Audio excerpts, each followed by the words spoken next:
여러분, 혹시 위구르 제국에 대해 들어보셨나요? 8세기 중반 몽골 초원에서 한 세기 동안 정말 막강한 힘을 떨쳤지만 오늘날에는 어쩐지 자주 잊히는 제국이 있습니다. 바로 오로혼 위구르 카강국인데요. 이들은 그냥 말을 잘 타는 유목민 전사들이 아니었어요. 이들은 초원의 지정학 자체를 바꿔버린 상인이자 외교관이었습니다. 자, 오늘 이 잊혀진 제국의 이야기 속으로 한번 들어가 보겠습니다. 이 질문이요. 이게 바로 위구르 제국의 운명을 결정지은 가장 중요한 관계의 핵심이라고 할 수 있습니다. 남쪽에 있던 거대한 이웃, 바로 당나라와의 관계 말이죠. 이 둘의 만남은 그냥 단순한 동맹이 아니었거든요. 역사의 판도를 바꾼 아주 거대한 거래의 시작이었습니다. 네, 바로 이거예요. 위구르는 당나라를 위기에서 구해줬다고 해서 그냥 아이고 고맙습니다 하는 인사를 바라는 게 아니었어요. 자신들의 군사력을 아주 절묘한 지렛대로 사용한 거죠. 이걸로 엄청난 경제적 이득을 챙기는 진짜 영리한 외교를 펼친 겁니다. 그래서 이 둘의 관계를 프레너미, 그러니까 친구이자 적이라고 부르는 거죠. 자, 그래서 오늘 우리는 이 독특했던 초원 제국의 흥망성쇠를 따라가 볼 텐데요. 어떻게 탄생했고 또 어떻게 당나라의 구원자가 되었는지, 그리고 그 속에 어떤 모순이 있었고 왜 갑자기 무너졌는지, 마지막으로 그들이 남긴 유산은 무엇인지 이렇게 차례대로 한번 짚어보겠습니다. 자, 그럼 첫 번째 이야기, 제국의 탄생부터 시작해 볼까요? 8세기 중반 몽골 초원은요, 정말 거대한 변화의 바람이 불고 있었어요. 오랫동안 초원을 지배했던 후돌골 제국이 내부 문제로 흔들리기 시작했거든요. 바로 그 힘의 공백을 뚫고 새로운 강자가 떠오릅니다. 네, 바로 위구르였죠. 위구르의 성장은 정말 눈 깜짝할 사이에 이뤄졌어요. 불과 몇 년 만에 다른 부족들하고 힘을 합쳐서 초원의 오랜 지배자였던 돌궐을 무너뜨리고 외퇴켄산의 수도를 딱 정하면서 자신들의 시대를 열어젖힙니다. 그 영토가 동쪽으로는 시르리강, 서쪽으로는 알타이 산맥, 남쪽으로는 고비 사막까지 어마어마했죠. 이렇게 초원의 새로운 주인이 된 위구르에게 정말 운명 같은 기회가 찾아옵니다. 하필 바로 그때 남쪽의 이웃나라 당나라가 역사상 최악의 위기를 맞고 있었거든요. 바로 나라를 뿌리채 뒤흔든 안사의 난이 터진 겁니다. 정말 나라가 망하기 직전이었던 당나라에게 위구르의 존재는 그야말로 동화줄이었겠죠. 당시 위구르의 카간이었던 모윤추르가 아들에게 4,000명의 정예기병을 딸려 보냈는데, 와, 이들이 반란군을 격파하는데 정말 결정적인 역할을 합니다. 이 사건 하나로 위구르는 당나라에게 그냥 동맹이 아니라 없어서는 안 될 존재가 되어버린 거죠. 자, 그런데 그 군사 지원의 대가가 정말 상상을 초월했습니다. 위구르는 그냥 전쟁에서 이긴 전리품 몇 개 챙기는 수준이 아니었어요. 아주 파격적이고 독점적인 무역 협정을 맺어버립니다. 그게 바로 유명한 말 비단 교역이에요. 기록을 보면 말 한 마리에 비단 40필. 와, 이건 정말 엄청난 조건이었거든요. 초원에 비단이 말 그대로 강물처럼 흘러들어왔다고 해요. 이게 왜 중요하냐면 유목제국의 경제 패러다임을 완전히 바꾼 사건이기 때문입니다. 더 이상 약탈에만 의존하는 게 아니라 안정적인 무역으로 부를 쌓는 바로 상인 전사가 탄생하는 순간이었죠. 네, 바로 이겁니다.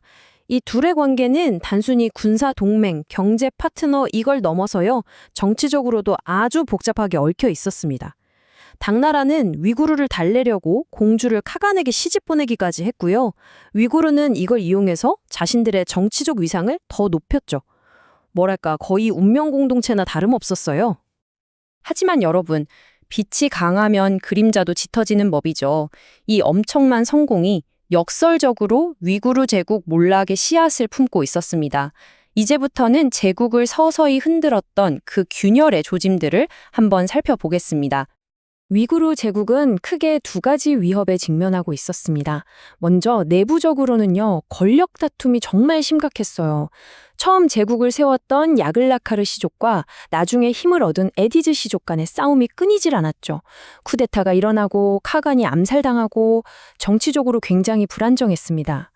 그리고 외부적으로는 서쪽의 티베트 제국, 그리고 옛날엔 동맹이었던 카를룩 쪽이 계속해서 공격해오니까 국력이 점점 소모될 수밖에 없었죠. 자, 이제 네 번째 파트입니다. 그렇게 한 세기 동안 초원을 호령했던 이 거대한 제국이 어떻게 그렇게 순식간에 그리고 폭력적으로 무너져 내렸는지 그 마지막 순간을 함께 따라가 보겠습니다. 제국의 붕괴는 마치 잘 짜인 각본처럼 거대한 도미노가 쓰러지듯 진행됐습니다.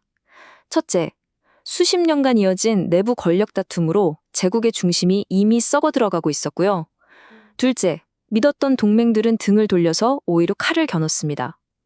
셋째, 839년에 결정타가 날아오죠. 혹독한 겨울에 전염병까지 돌면서 자연재해로 수많은 가축과 사람들이 죽어나갔어요. 이런 혼란 속에서 넷째, 북쪽의 키르기스가 때를 노리고 있었던 겁니다. 그리고 마지막, 다섯 번째, 불만을 품은 위구르 장군 하나가 적에게 투항해서 길을 열어주면서 10만 명의 키르기스 기병이 그야말로 눈사태처럼 수도로 밀려들었고 그렇게 한 세기를 풍미했던 제국은 역사 속으로 사라지고 맙니다. 정말 순식간이었죠. 자, 이제 마지막 섹션입니다. 비록 제국은 이렇게 허무하게 멸망했지만 위구르가 역사에 남긴 흔적은 이전의 다른 초원 제국들과는 확연히 다릅니다. 그들이 왜 그토록 특별했는지 그 유산을 한번 살펴보겠습니다. 이게 바로 그들의 첫 번째 혁신입니다. 도시를 세운 유목민이라니 좀 이상하게 들리죠?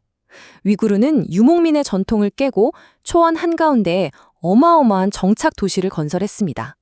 수도였던 오르두발릭은 그냥 정치 중심지가 아니라 동과 서를 잇는 실크로드의 중요한 상업 허브 역할을 했어요. 그리고 경제 모델 자체를 바꿨다고 말씀드렸죠? 보통 이전의 초원 제국들은 경제활동이라고 하면 그냥 약탈, 정복 이런 거였거든요. 근데 위구르는 달랐습니다. 국제무역과 외교를 통해서 지속적으로 부를 창출하는 완전히 새로운 개념의 상업제국을 만든 거예요. 이게 바로 이들이 단순한 전사가 아니라 시대를 앞서간 상인 전사로 불리는 이유입니다. 그리고 마지막으로 문화적인 유산도 빼놓을 수 없죠?